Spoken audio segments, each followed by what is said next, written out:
Bien, la destruction des armes chimiques est un élément essentiel de la paix dans le monde parce que les armes chimiques sont un aspect important des armes de destruction massive. Et nous ne connaîtrons jamais un monde en paix tant que subsisteront des stocks importants d'armes de destruction massive, d'où la nécessité de la Convention pour l'élimination totale et l'éradication de toutes les armes de destruction massive et principalement des armes chimiques. Je pense qu'il y a une volonté politique qui s'est dégagée, mais en même temps, les problèmes sont nombreux. Il y a le fait que dans la plupart des pays, les législations appropriées ne sont pas encore en place pour permettre l'application effective de la Convention. Il y a également qu'il faut lutter pour l'universalité de cette Convention, pour que tous les pays des Nations Unies soient membres. Actuellement, nous sommes à 183 membres. Nous restons encore devoir intégrer 12 pays pour que cette Convention soit réellement universelle. Et il y a également les problèmes de mise en œuvre, particulièrement dans les pays en développement qui n'ont pas les capacités techniques pour une mise en œuvre efficace de cette Convention.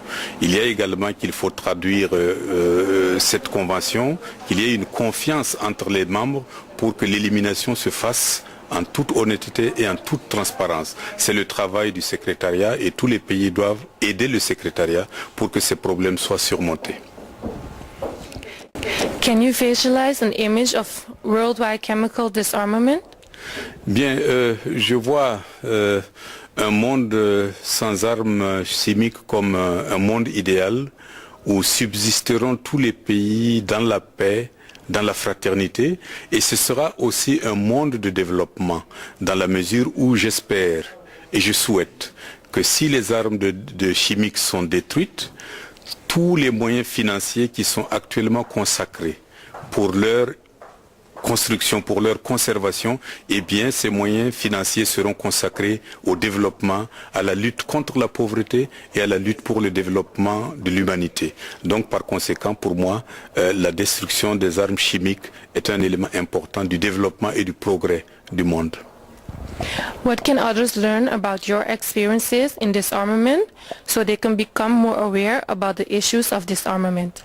Bien, le Burkina Faso, mon pays, ne produit pas d'armes chimiques, mais nous adhérons pleinement à la Convention et aux idéaux de l'humanité pour l'éradication de ce type d'armes. C'est la raison pour laquelle nous avons, au niveau de notre pays, mis en œuvre toute la législation nécessaire pour permettre non seulement la destruction des armes chimiques, mais nous n'en avons pas, mais empêcher toute circulation ou tout développement ultérieur de ces armes chimiques. Nous avons donc par conséquent eu à entreprendre un certain nombre d'actions.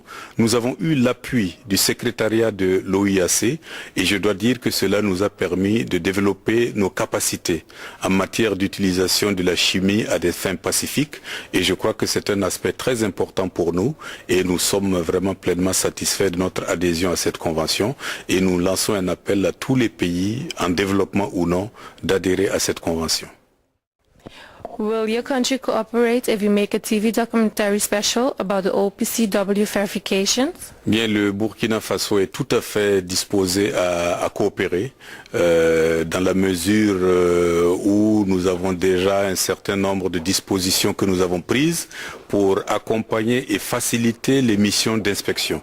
Je précise tout de suite que notre pays n'a pas d'armes chimiques, mais nous sommes tout à fait disposés à appliquer toutes les obligations de cette convention et c'est la raison pour laquelle nous serons prêts éventuellement à accompagner donc un documentaire sur les missions d'inspection. Okay, thank you, sir.